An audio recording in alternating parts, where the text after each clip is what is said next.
Hey guys, one of the things we love here at the farm every spring is the absolute explosion of wildflowers. Here on the farm, since we cultivate bees, we don't use synthetic fertilizers or pesticides or herbicides on our property. We want to make sure that we have a safe foraging environment for the bees that we cultivate so that we have the purest, best tasting honey, and we're keeping a safe environment for our bees because we spend a lot of time and money taking care of them, raising them, harvesting our honey. So we want to make sure we have the best place for them to forage and get nutrients. Now, bees can travel up to several miles to collect pollen and resources like nectar and water, but we want to make sure that we have resources close to home for them as well so that they don't have to travel too far, because we can't predict what other people are putting on their properties, what farms around here are using herbicides, pesticides, or fertilizers that could potentially be harmful for the bees. So we want to have as much natural forage here for them as possible. So during the spring, summer, and fall, we do not mow the property. It sometimes can look a little bit messy, but we like to keep it this way so that whatever naturally grows in this area returns every single year. So we want to make sure we're not over mowing, contributing to problematic species.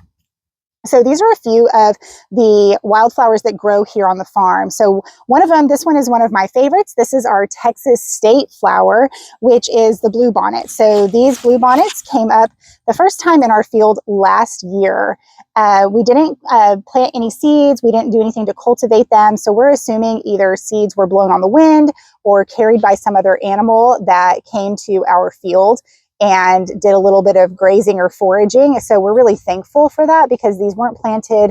I'm assuming that these are native and they're kind of popping up in patches. We're hoping that they continue to spread. We had one small patch of them last year, and we're starting to see a few more areas where the bluebonnets are popping up this year. So we love the bluebonnets. They're gorgeous.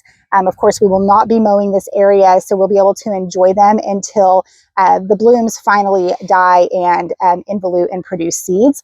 So another flower that we have that the bees love, I've got a couple more right here. These little purple flowers, those are a red clover. So that clover grows naturally here on the property. It's a great ground cover. It helps to prevent erosion.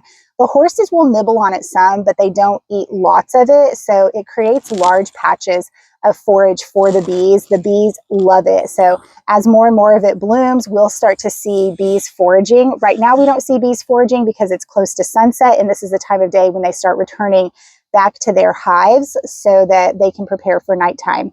Another flower that we have right here next to us is an evening primrose. So these delicate pink flowers produce a lot of pollen. The bees also really like those. We just have one single flower right over here, but we have other patches of them blooming around the property, especially near culverts and in low areas. They tend to grow in clumps, but that's another flower that bees really, really enjoy.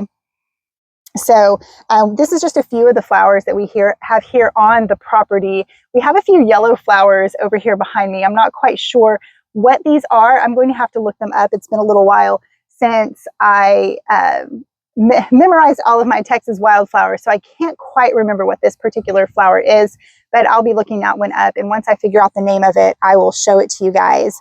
And then we have one other yellow flower. I believe that this is a species of oxalis that, or it's a species of bee balm. I haven't quite figured that one out either. This is a low growing plant that covers the ground.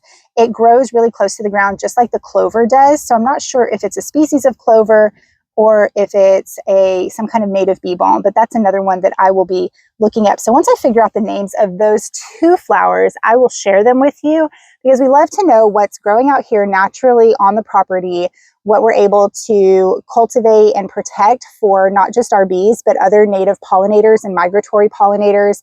We feel that they're really important to the ecosystem and important to farms for pollination and cross-pollination for crop production. So anyway, I hope you've enjoyed this video about some of the flowers that are growing right now. We have different flowers that come up and bloom at different times throughout the spring, summer, and fall.